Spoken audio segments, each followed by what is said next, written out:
Daniel Farke says we do not need to panic. And in certain instances, he's correct in what he's saying. But what we need to see from Daniel Farke also are a couple of changes, some lessons learned from last season. Will he do that in enough time to make Leeds United finish in the top two? We'll wait and see. But there are chances and there are plenty of matches to go for him to make the changes. I'm going to get into that in this video. I'm going to get into his comments about Elland Road and talk about Brendan Aronson too, because it has to be spoken about again. Before I do, like the video, subscribe to the channel, of course, drop your comments below. Thank you to Mr. P for a super thanks on the last video. Much appreciated, and big up to all members of the channel. The support goes a long way. And if you want to become a member of the channel, the link is in the description. So, people, the reality is we are top of the league. We are still top. We are still the best team on that merit. There's no one above us. But by the end of Tuesday, which is tomorrow as I'm recording this, we could be third. Sheffield United and Burnley have very favorable home fixtures, but so do we. But what makes it different for Leeds United than it does for those two? We're going to see those two play at home. They'll probably win their home games. Then it's going to come to us, and we're going to be a little bit nervous about Millwall on Wednesday. But why should we be? Why should we be nervous? Well, it's the past couple of performances that are probably making people nervous. Now, let me just say this from the jump. I still think we'll finish top two. I do. I think that this team will still have enough. There's still enough about it for it to finish top two. This is one of our little blips that we're going to have to go through because we're Leeds. We don't do anything easy. We always have to do it the hard way. Okay. But there are things that we can help to make this not hard. And look, Danny Farke said himself in regards to the match yesterday that we spurned too many big chances, and he's right. If you're talking about the best chances made, it was us against Portsmouth, but Portsmouth were the better team overall, and that just cannot happen. It can't happen. Portsmouth should not be taking 4 points from Leeds United. And this week we've got QPR, we've got Millwall in the other order, but they're both mid-table. You know, they're both in the mid-table. They're not down the bottom fighting for their lives. They're literally in the middle waiting for the season to probably finish. So these are basically perfect games. They always say you don't want to be playing people at the bottom because they've got something to fight for. We've been mid-table before, and people that were in the championship when we was just nothing but mid-table, 15th, we've seen our team just pit around and just can't wait for the summer to come. And that's what we've got to try and take advantage of. Plus, with a better team. But Danny Farke needs to learn a few things. He's right to say not panic, but then he can't be coming out with stuff like this. In regards to the goal, he said this, and I watched him say it, so I got the full context. You cannot let them run one-on-one in that moment before the goal when we have two defenders back there. And this is just, there's a couple of things that this could be, and I'm trying to look at it from Danny Farke's point of view, because he has backed Elland Road to the point of no return. That is it for him now.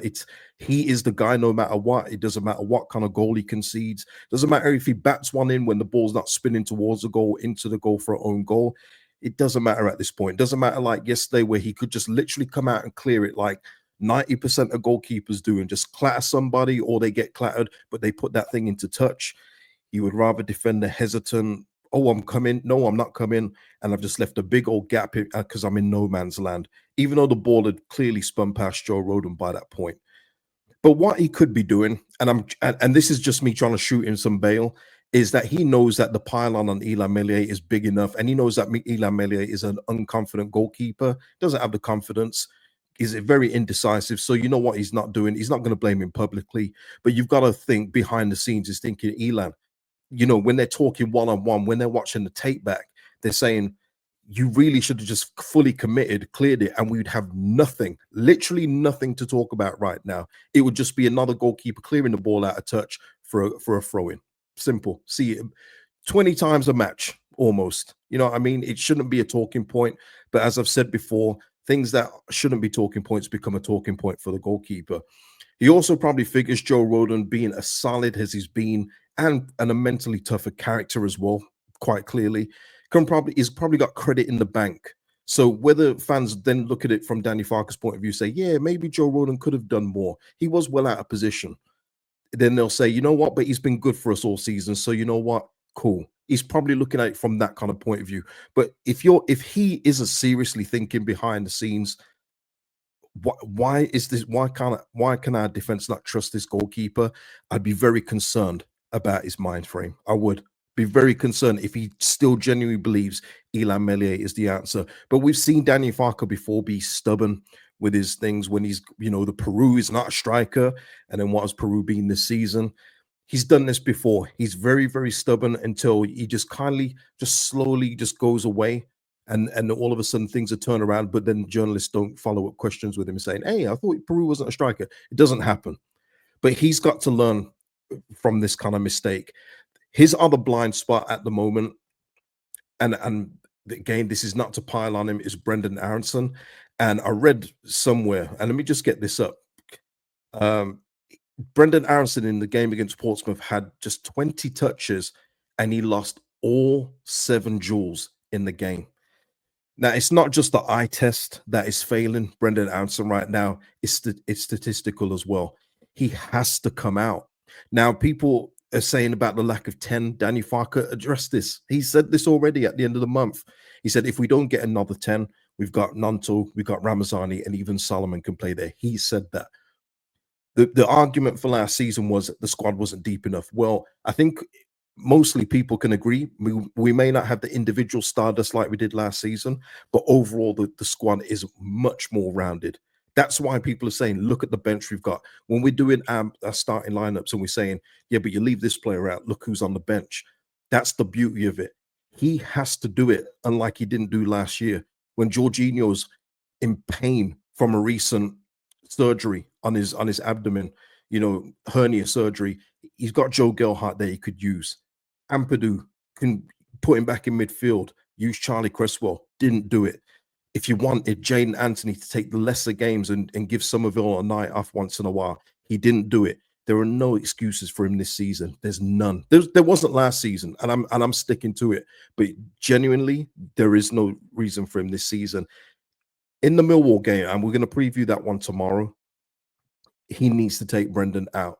And once again, Brendan could come up Wednesday with a goal. It's not out the realm of possibility, but it's been a long time. It's been a long time, and he's been ghosting. And as I've said before, it's more about the morale of the team. If you're Nonto, if you're Ramazani, you can't be looking at it going, wait a minute, Brendan hasn't been good in the last few games, and I'm still on the bench. And that's another thing as well. People talk about Ramazani's impact off the bench. People, you've got to have ample game time in order to make an impact. It can't just be 15, 10 minutes every game for you to make a serious impact. That's the problem we had last year where players were coming on cold. Remember, I don't even remember the game. You guys in the comments will probably remember. Joe Gelhardt hadn't played for a very, very long time. And all of a sudden, it came to the business end of the season. Maybe it was against Southampton in the league. And he brings on Joe Gelhardt out of nowhere. And it's like, oh, Joe Gelhardt's still here. Oh, he's going to get on the pitch. Way too late. No match practice, no match fitness. Too late in the game to make the changes. Don't make that mistake again. Drop a couple of the players that aren't performing right now. Utilize the strength of the squad that you have because you've got it. And he has to learn from that. But this doesn't absolve the players. Whoever's picked, whoever it is, whether it's Aronson, whether it's anyone else who's not in form, even Melier, you have got more than enough quality to be taking care of Portsmouth away. You've got more than enough quality.